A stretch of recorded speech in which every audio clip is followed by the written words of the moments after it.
তো আজকে দেখাবো কিভাবে ইলাস্ট্রেটর দিয়ে মকআপ তৈরি করতে হয়। বিজনেস কার্ড মকআপ, এটা দেখেন একটা 3D বিজনেস কার্ড মকআপ। এটা কিভাবে তৈরি করব, তো এর জন্য আমাদের প্রথমে একটা আর্টবোর্ড নিতে হবে। তো আমরা জানি ফ্রি পিক অথবা ভিক্টিজি যে কোনো মার্কেট প্লেসে আর্টবোর্ড সাইজটা হচ্ছে সাধারণত 3000 থেকে 10,000-এর ভিতর। তো আমরা 4000 বাই 4000 পিক্সেল একটা আর্টবোর্ড নিব এবং আমরা কালারটা দেব RGB এবং রেজলিউশন 72। তো এরপরে আমরা ক্রিয়েটে ক্লিক করব। তো দেখেন আমাদের একটা আর্টবোর্ড আসলো। এখন আমাদের আরেকটা ডুপ্লিকেট আর্টবোর্ড করতে হবে। তার জন্য আমরা রেক্টেঙ্গেল টুলসে ক্লিক করব। এখান থেকে লেফট বাটনে আমরা 4000 ইন্টু 4000 একটি আর্টবোর্ড নিব এবং এটাকে আমরা স্টক কালারটা নান করে দেব। তো আমরা এটাকে অ্যালাইন করব, হরিজন্টাল অ্যালাইন, ভার্টিক্যাল অ্যালাইন, এবং এটার আমরা একটা কালার দিয়ে দেব। আমরা সাধারণত হালকা ডার্ক কালারটা দেব।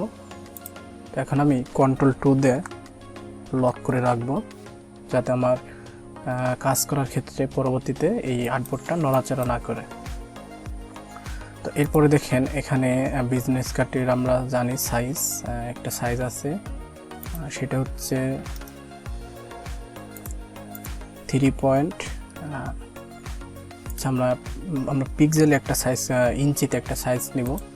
তো এর জন্য নিউ থেকে আমরা এখানে ইঞ্চি সিলেক্ট করব।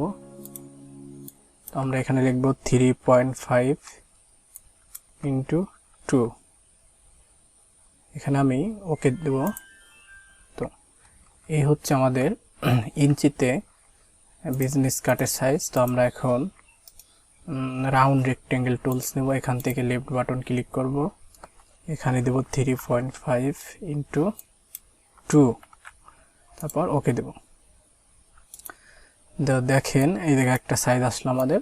এটা হচ্ছে বিজনেস কার্ড আর্টবোর্ডের সাইজ। মূলত এটাকে আমরা ড্র্যাগ করে আমরা এই পেজটায় নিয়ে আসবো।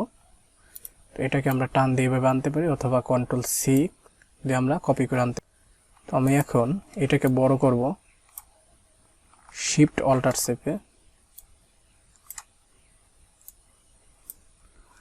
তো দেখেন বড় করার পর আমরা হচ্ছে এইখান থেকে একটু রাউন্ড করে দেব। আমাদের যতটুকু ভালো লাগবে ততটুকু আমরা রাউন্ড করে দেব। তো দেখেন এটাকে আমরা পেজের মাঝখানে করব দুপাশ থেকে। তো অ্যালাইন টুলে যে আমরা যাব হরিজন্টাল অ্যালাইন, তাহলে আমাদের পেজের মাঝখানে যাবে। তো এটা আমরা একটু উপরে উঠিয়ে দিই। তো এখন এটাকে আমাদের 3D মকআপ করতে হবে। এই যে দেখেন পিছন দিয়ে একটা শ্যাডো আছে, এই শ্যাডোটা কিভাবে তৈরি করতে হয় এখন দেখাবো। তো এর জন্য আমরা এটাকে আরেকটু ছোট করে দিই। তো এখানে আমরা কি করব, Ctrl+C Ctrl+F। তো Shift+Alt চেপে আমরা একটু বড় করে দেব। তো এটার কালার হচ্ছে আমি ব্ল্যাক কালার করে দেব। এখন নিচে যে সাদা শেপটা সেটাকে আমাদের উপরে আনতে হবে। এর জন্য Ctrl+Y তে প্রেস করব। তো এটা ধরবো, Ctrl+Y তে আমরা রাইট বাটন ক্লিক করব, অ্যারেঞ্জ থেকে ব্রিং টু ফন্ট এটা ক্লিক করলে আমাদের উপরে উঠে যাবে। তো এরপরে আমরা যে কাজটি করব, ওই কালো শেপটাকে ধরে আমরা এই সাদা অংশের উপর বা সাদা অংশের সাথে মিশিয়ে দেব বা সমান করে দেব। এরপর এখান থেকে আমরা এটাও সমান করে দেব।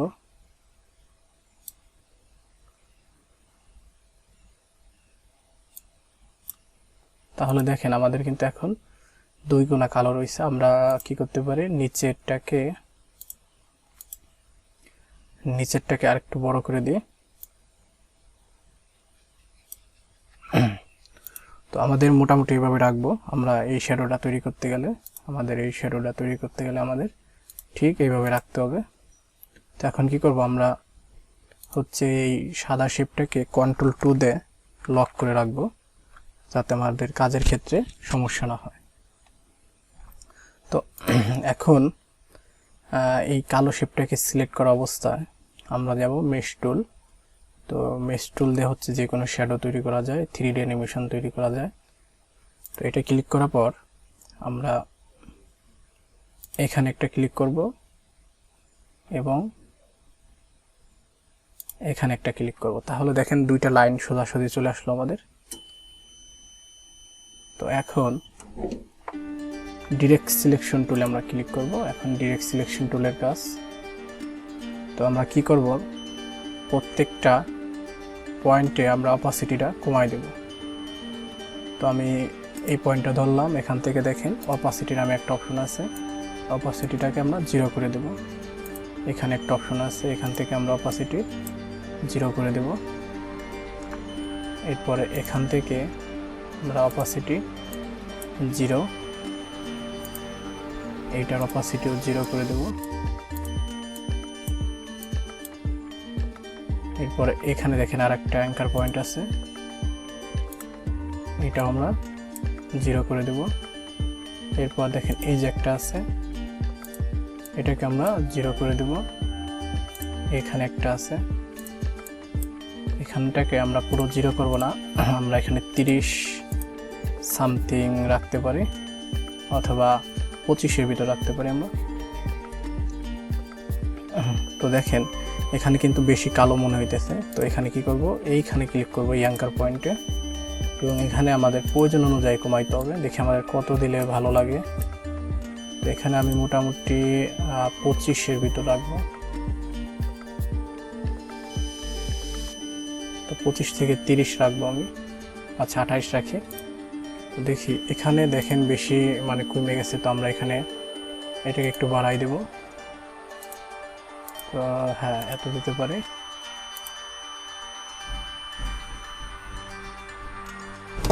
তো দেখেন এরপরে আমরা একটু ছোট করে দেখি। এখন আমাদের যে কাজটা করতে হবে,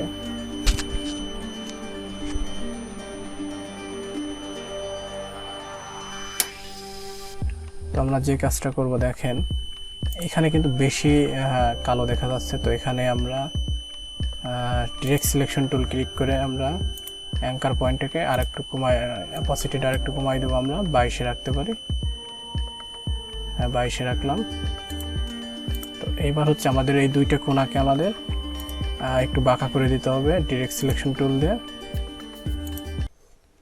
তো আমরা এখন দেখো এখানে একটু মানে শ্যাডোটা হালকা হয়ে গেছে। আমরা তো এখানে ডিরেক্ট সিলেকশন টুল দিয়ে এখানে একটা ক্লিক করে অপাসিটিটা একটু বাড়াই দেব, হালকা একটু বাড়াই দেবো অপাসিটিটা।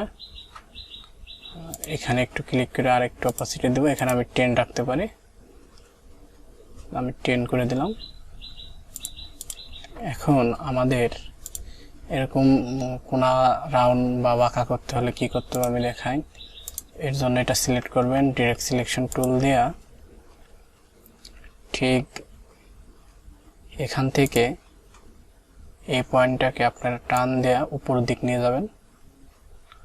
তার আগে এর একটা অ্যাঙ্কার পয়েন্ট আছে, এটাকে আপনারা আগে মিশিয়ে দিবেন এটার সাথে, অথবা এটা ডিলিট করে দিতে পারেন এখানে ক্লিক করে। দেখেন আরেকটা হচ্ছে ডিরেক্ট সিলেকশন টুল দিয়ে আপনারা এটিকে টান দিয়ে এখানে মিশিয়ে দিবেন এই অ্যাঙ্কার পয়েন্টের সাথে, এবং এইটাকে আমি এখানে রাখি, এবং এটাকে দেখি আরেকটু ঠিক করা যায় কিনা। আচ্ছা, এটাকে যদি আমি উপরে নিয়ে যাই দেখেন তাহলে আমাদের রাউন্ড হয়ে যাচ্ছে। দেখেন আমাদের সেই 3D ফিল্ডটা চলে আসলো। এখানে শ্যাডোটা আমি একটু কমাই দিই ডিরেক্ট সিলেকশন টুল দিয়ে। এইখানে শ্যাডোটা আর একটু আমি এখানে কত রাখতে পারি, আমরা এখানে 24 রাখতে পারি। তো এবার আসেন উপরের শ্যাডো, উপরেরটা কিভাবে বাঁকা করব। তো এটা সিলেক্ট করব ডিরেক্ট সিলেকশন টুল দিয়ে, এই অ্যাঙ্কার পয়েন্টটাকে আমরা প্রথমে হচ্ছে এই কোণায় মিশিয়ে দেব এইভাবে, এবং এটাকে আমরা এইভাবে নিয়ে নেব, ঠিক এখানে আমরা দিয়ে দেব। তাহলে দেখেন আমাদের শেপটা কিন্তু একটা 3D হয়ে গেছে আমাদের মকআপটা। আমি ইচ্ছে করলে এটাকে আরেকটু নিচে নামাই দিতে পারি। দেখেন এটা ক্লিক করবেন, তো ক্লিক করার পর আমরা আরেকটু নিচে নামাই দিতে পারি।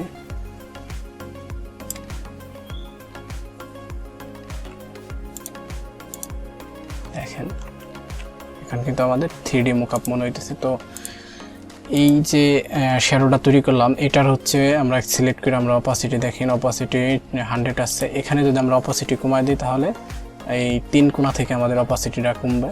তো দেখেন আমি কমাইলে আমার 3 কোণা থেকে অপাসিটি কমতেছে। তো আমি এখানে রাখতে পারি 80 রাখবো, এখানে আমি 80 রাখতে পারি, বাস। এখন দেখেন তো এখানে একটু যদি বেশি আপনার চোখের ইশারায় দেখবেন যদি বেশি কালো মনে হয়, তো এখানে ডিরেক্ট সিলেকশন টুল দিয়ে এখানে আপনারা 20 করে দিতে পারেন, তাহলে হালকা হয়ে যাবে এখানে শ্যাডোটা। এখন আমরা লেয়ার সাজাবো। তো লেয়ার কিভাবে ঠিক করতে হয় দেখায়। তো প্রথমে আমরা উইন্ডো থেকে লেয়ার অপশনে যাব। এই যে লেয়ার আমার আছে, এই দেখেন এই যে লেয়ার এর চিহ্নতে ক্লিক করলে আমাদের 3টি লেয়ার আসছে। এই 3টি লেয়ার আমি কাজ করছি। তো একটা লেয়ার লক আছে, এটা আমি আনলক করে দিলাম। তো এটা সিলেক্ট করলাম, এটা হচ্ছে দেখেন এই যে এটা আমি লিখতে পারি ব্যাকগ্রাউন্ড,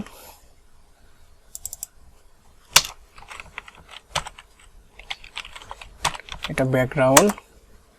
তারপর আছে এটা হচ্ছে মেশ বা শ্যাডো, এখানে আমরা লিখব শ্যাডো, শ্যাডো। এবং এটা হচ্ছে রেক্টেঙ্গেল, এখানে আমরা দিতে পারি যে শেপ, SHAP, শেপ। তো তাহলে আমাদের লেয়ার হয়ে গেল। এখন এটা সিলেক্ট, শিফট চাইপে এটা সিলেক্ট, আমরা কন্ট্রোল জি দিয়ে গ্রুপ করব এবং শিফট অল্টার চেপে আমরা আরেকটা করে নেব। তাহলে আমাদের মকআপ তৈরি হয়ে গেল। তো দেখেন এবার হচ্ছে এখানে আমরা লিখে দিতে পারি, এখানে লিখে দিতে পারি যে মকআপ,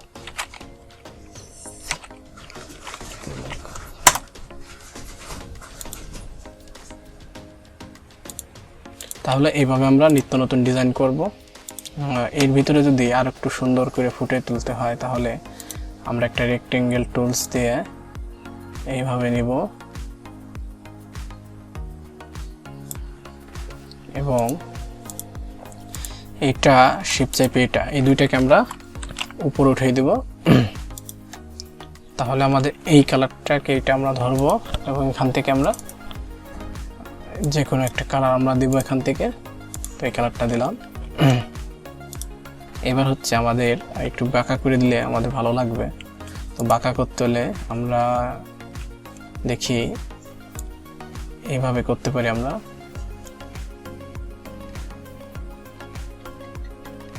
এইভাবে কইরা আমরা হচ্ছে দুই কোণা থেকে টান দিয়ে দেবো এইভাবে এবং সব সিলেক্ট করে শেপ বিল্ডার টুলস দিয়ে আমরা অল্টার শেপে এই দুইটা কেটে দেব। তাহলে এখান থেকে আপনারা মন মতন কালার চেঞ্জ করতে পারবেন। তো যার যে কালারটা পছন্দ হয় এইভাবে মকআপ করবেন। এখন এটা হচ্ছে রাউন্ড মকআপ, অর্থাৎ 4 কোণা গোল। আর এরপর আমি দেখাবো রেক্টেঙ্গেল মকআপ।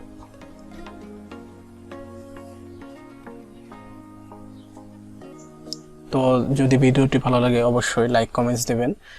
আরও আপনাদের সামনে আমি নিত্য নতুন মকআপ ডিজাইন, লোগো ডিজাইন ইত্যাদি আপনাদের দেখাবো কিভাবে ইলাস্ট্রেটর দিয়ে সহজ ওয়েতে মকআপ ডিজাইন করতে হয়।